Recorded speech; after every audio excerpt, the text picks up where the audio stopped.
I was gone for one school trip, just a week. When I got back, my bedroom was gone, turned into my sister's art studio. She needs the space, my mom shrugged. Don't be selfish, my dad added. I didn't protest. I just handed back my keys and walked out. 3 months later, my parents handed me a letter. They were suing me. Let me tell you what I thought would happen. I'd drag my sore travel-sick self through the front door, dump my bag in the hallway, say something snarky like, "Home sweet overpriced suburban home," and then fall face first onto my bed like a dramatic cartoon character. I'd maybe even whimper a little, just for flair. Instead, what happened was, well, not that. But I'm getting ahead of myself. Let's rewind. I was just coming back from a school trip. It wasn't one of those cushy, school-funded excursions. Though I'd paid for it myself. Every single dollar. Saved up for months. Birthday money, tutoring gigs, dog sitting, selling handmade earrings online. Don't judge, they were actually pretty cute. I hustled for that trip like it was the Olympics. And I was proud of that. So actually. It was supposed to be fun. And it was, mostly. But travel doesn't like me. I get sick in buses, planes, boats. If it moves and carries people, I will get dizzy and regret being born. So after 10.5 hours of bumping around in a bus with spotty air conditioning, my spine felt like it had been compacted into a Jenga tower. My head was pounding. My feet were swollen. And the only thought keeping me going was that glorious moment when I could shower and crawl into my bed. My old, creaky but reliably mine bed. Also, maybe surprise my family with a few souvenirs. Yeah, I know. Kind of embarrassing now. I didn't go overboard or anything. A little hand-carved bookmark for my mom, because she always talks about wanting to read more when things calm down. They never do. A goofy keychain for my dad with a joke I knew he'd grown at. And for my sister. Well, she's into art. Big time. She'd asked me weeks ago if I came across any cool local art tools or materials, to grab some for her. And I did. It wasn't easy either. I had to skip part of a group activity, barter with a grumpy street vendor, and lug the thing around in my bag for days. But I found this really unique set of handmade charcoal pencils, each one wrapped in printed local paper. I imagined her face lighting up when she opened it. Maybe she'd hug me. Maybe she'd say thank you for once without a passive-aggressive undertone. I was still holding on to this tiny, stupid hope that maybe, just maybe, they'd notice I'd tried. Yeah. That didn't last long. I finally get home, half-conscious, dragging my duffel bag behind me like a body in a crime drama. The house is quiet. I step inside. My shoes hit the floor. Something smells different, like paint. Acrylic. There's a faint hum of music coming from the upstairs hallway. My suitcase thuds against the first step. That's when my mom pokes her head out of the kitchen. "Oh, you're back," she says like I went out for milk. No hug. No, "How was the trip?" Just that. I nod and try to smile. Yeah. Trip was good. Kind of exhausted. Just want a shower and some sleep. She pauses. "Oh, about that, your room's, well, your sister's using it now. For her art." I blink. Like literally blinked, thinking maybe my ears were clogged and I misheard. "Come again." "She needs the space," she says, lifting one shoulder in a shrug like we're discussing cereal brands. I slowly climb the stairs, my heart thudding now, but not from fatigue. And then I see it. The door to my room, well, formerly my room, is wide open. And everything is different. My posters? Gone. My bed? Gone. My bookshelves? Gone. The walls are white now, splashed with color and covered in pinned-up sketches. There's a brand new easel, a ring light, stacks of canvases, and one of those ergonomic chairs she always whined about needing. "Hey, careful where you step," my sister calls, not even looking up. The floor's still drying. I just stood there. I didn't even ask if she was joking. Because she wasn't. Obviously. I backed away and went downstairs, dazed. My dad was on the couch watching some wildlife documentary like this was any other Tuesday. "Hey kiddo," he said. "Don't be selfish, okay?" He's trying to build a portfolio. "You'll be 18 soon anyway." Right. Because nearly 18-year-olds don't need beds or basic human respect. "What about my stuff?" I asked. It was the only thing I could think to say. My voice came out thin. "It's all boxed up in the garage. You can take it whenever." I didn't speak. Not really. I just nodded. I reached into my pocket, pulled out the house keys I'd had since I was 13, and placed them on the kitchen counter. I didn't make a scene. I didn't scream or slam doors. I just left. There was a second, maybe two, of silence. And then I heard my mom behind me. Where are you going? You're not even 18 yet. Don't be dramatic, my dad added, barely turning his head. It wasn't drama. It was clarity. It's funny. You'd think when your world shifts like that it'd be loud, explosive. But this felt quiet. Like the absence of something that was never really there in the first place. I didn't know where I was going. Maybe I'd call B. She always said I could crash on her couch if things ever got weird at home. Maybe I'd find some public bench and pretend I was starring in an indie movie. I didn't know. I just knew I wasn't going back. People always say things like, you must have seen it coming, or didn't you notice the signs? As if hindsight magically rewrites history. But the truth is, when you grow up in a family that ignores you just the right way, softly, politely, strategically, you learn how to gaslight yourself before anyone else even has to. It wasn't just about the room. That was just the final straw. The spark that lit the match. But the fire? That started years ago. My sister and I are only 2 years apart. She's older by age but younger in everything else. Not because she's immature, but because she was allowed to be taken care of. Encouraged to be fragile. Wrapped in praise and soft attention. I, on the other hand, was labeled the independent one by the time I was 5. At first, it felt like a compliment. You're so mature, they'd say. So easy. But that slowly translated into other things. Like being forgotten at school pickup. Or making my own dentist appointments. Or learning how to cook because mom was too busy helping my sister prep her art submissions and dad was always on a call. I think the first time I truly felt the difference I was maybe 8. We both entered a school art contest. Mine was a weird, messy collage made of cut-up wrappers and old comic strips. Chaotic but kind of cool. I didn't win anything, but my teacher said it was imaginative. I was excited to show it off. My sister painted a tree. Just a tree. With watercolor leaves and a little bird. It was nice. Safe. She won second place. My parents brought balloons. Took her out to dinner. Told everyone at church. When I showed them my collage, my mom frowned. That's a lot going on. But hey, you tried. I pinned it to my bedroom wall anyway. That was the first of many. When my sister wanted to take art classes, she got them. Expensive ones. When I asked to join a writing workshop. It's across town, sweetie. Hard to get you there with our schedules. When she broke the toaster, it was an accident. When I cracked a dish, it was carelessness. When she forgot her lunch, Dad dropped everything to bring it to her school. When I forgot mine. You're old enough to pack your own. And birthdays? Don't even get me started. Hers were Pinterest-worthy. Custom cakes. Themes. Friends from every corner of her life. Mine usually involved a last-minute cake from the grocery store and my aunt texting, oops. I thought it was next week. Still, I clung to the good moments. The crumbs. My dad complimenting my grades with a distracted, smart girl, before going back to his emails. My mom buying me a book once because she figured I'd like something quiet. They weren't monsters. Just inattentive. Selectively loving. The kind of people who say, I love you with their words but not their choices. As I got older, I stopped asking for things. Stopped showing them my wins. It didn't matter. They always belonged to someone else. To her. By the time I was 16, I had fully morphed into the family's background character. I paid for my own phone plan. I applied to jobs and took shifts after school. I figured out my own schedule, my own finances, my own everything. I cleaned quietly. Ate quietly. Lived quietly. And they praised me for it. She never gives us trouble. She's so low maintenance. What they meant was, she doesn't need us. So we don't need to try. My sister, though. She could cry over a broken pen and get a replacement set in 2 days. I once ran a fever and passed out in the bathroom.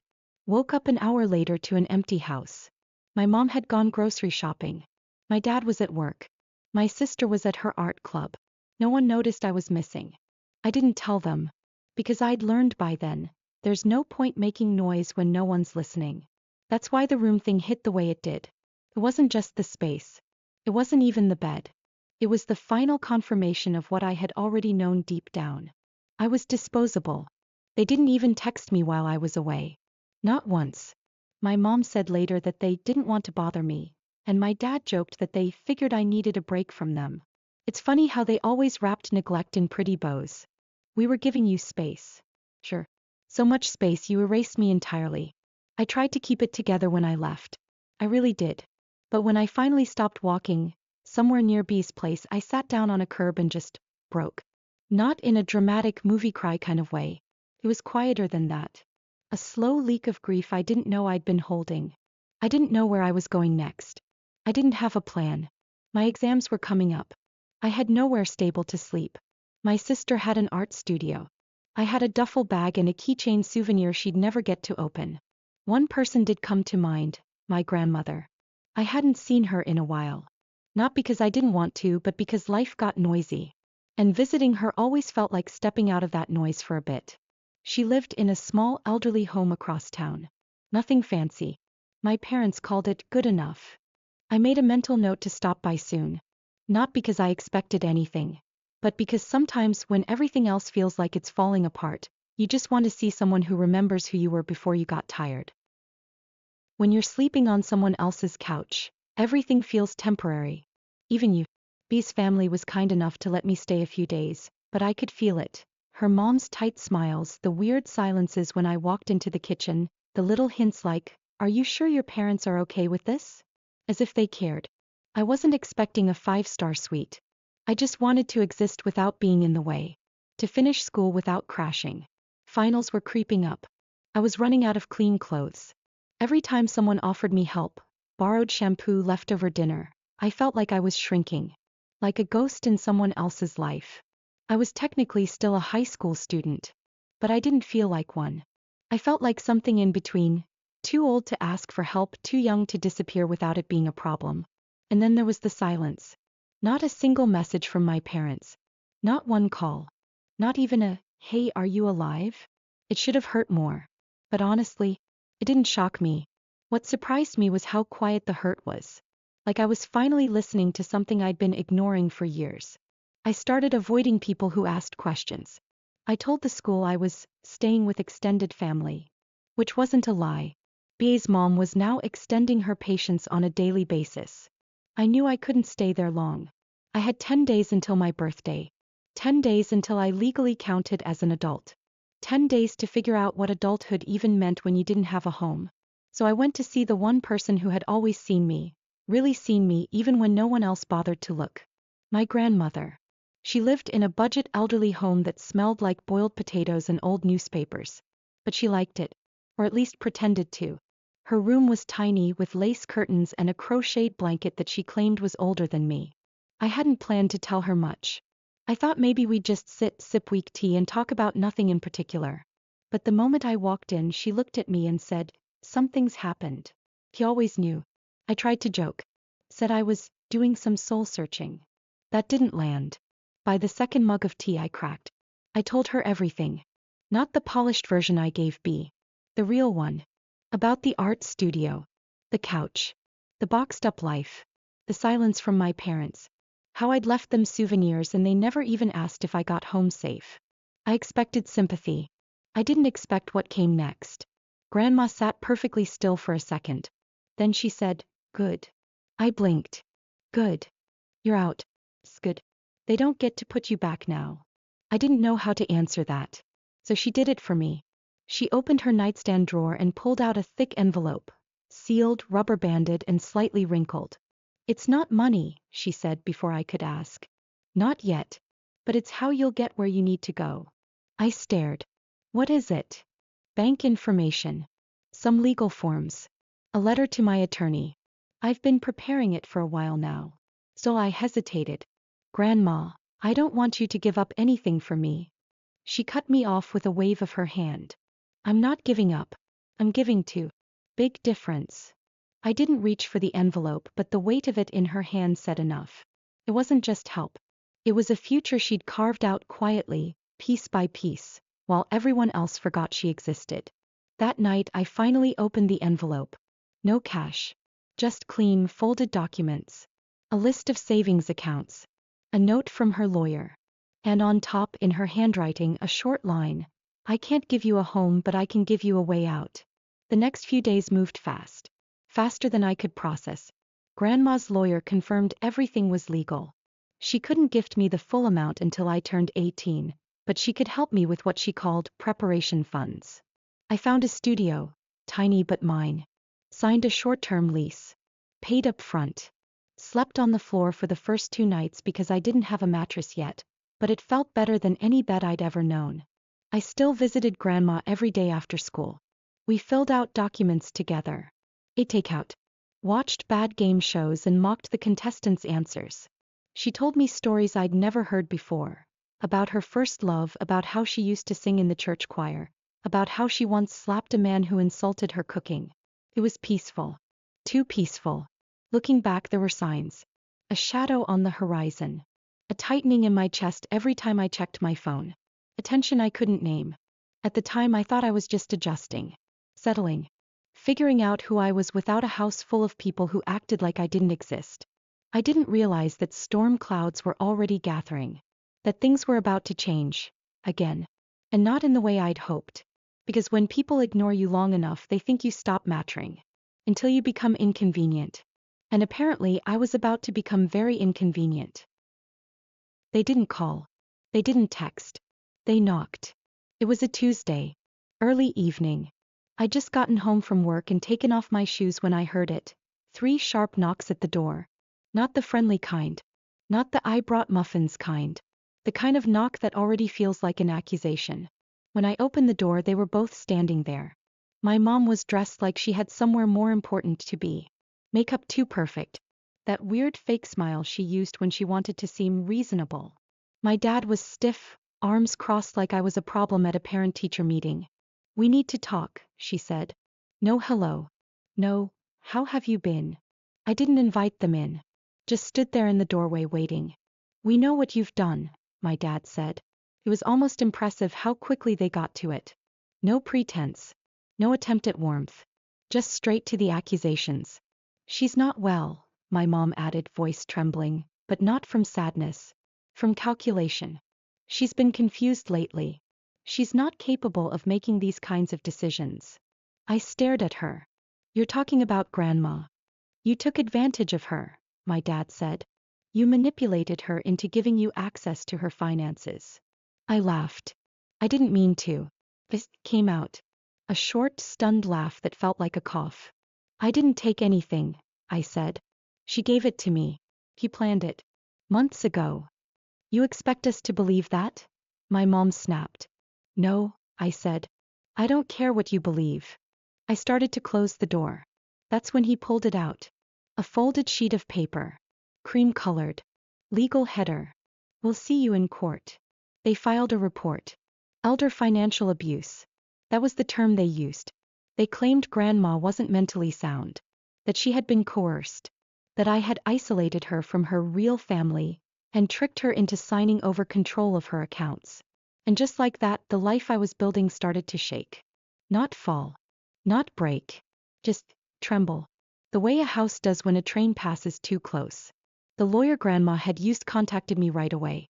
He was furious. She said it was a smear job and laughably transparent. But still, paperwork had to be filed. Statements made. Medical evaluations submitted. It was real now. It wasn't just family drama. It was court dates and case numbers and signatures. Grandma, for her part, was livid. She marched into her doctor's office the same day and demanded a full psychological evaluation. Passed every test with dry sarcasm and a memory sharper than mine. She gave the elderly home director a copy of the court papers and asked him very calmly to testify on her behalf. He agreed without hesitation. She even sent me a message that night. "Let them come. I've been underestimated longer than you've been alive." I was scared. Because I knew how good they were at turning things around. How easily they slipped into the role of concerned parents. They'd done it before, at school, at church, even with relatives. They had a tone. Look. A script. And they were used to people believing it. I was just the girl who walked out. The moody one. The difficult child. The one who didn't answer calls or show up for family dinners. They'd paint me as ungrateful. Manipulative. Out for money. Me. I didn't want money. I just wanted a bed. A place. A life that didn't feel like being punished for existing. The court process didn't last long. Their case was flimsy, rushed, and full of contradictions. Grandma's evaluation shut it down completely. Her doctor testified that she was mentally competent and exceptionally aware. The elderly home staff backed her up. Their lawyer dropped them a week before the scheduled hearing. Said they were uncooperative. They tried to backpedal. Tried to make it sound like a misunderstanding. That maybe they'd overreacted out of concern. That they just wanted what was best for Mom. But it was too late. Word got out. Extended family started asking questions. One aunt reached out furious. Apparently, my parents had told everyone that Grandma could barely remember her own name. That she was withering away. No one had bothered to check. Now they were checking. And it wasn't looking good. Grandma updated her legal documents again. This time she added me as her official medical proxy. If her health ever declined, I'd be the one making the decisions. Not her daughter. Not her son-in-law. I asked if she was sure. She said yes without blinking. They don't get to decide how I leave this world, she said. They already decided how little I mattered in it. A month passed. Then I focused on school. On work. On sleep. On remembering how to breathe. I got accepted into a university program across the state. Full scholarship. It was a dream I never thought I'd have the right to chase. When I told Grandma, I expected her to hesitate. To ask me not to go. To say she needed me close. She didn't. She just smiled and said, "Time to move." I promised to visit every weekend. She rolled her eyes. "You'd better."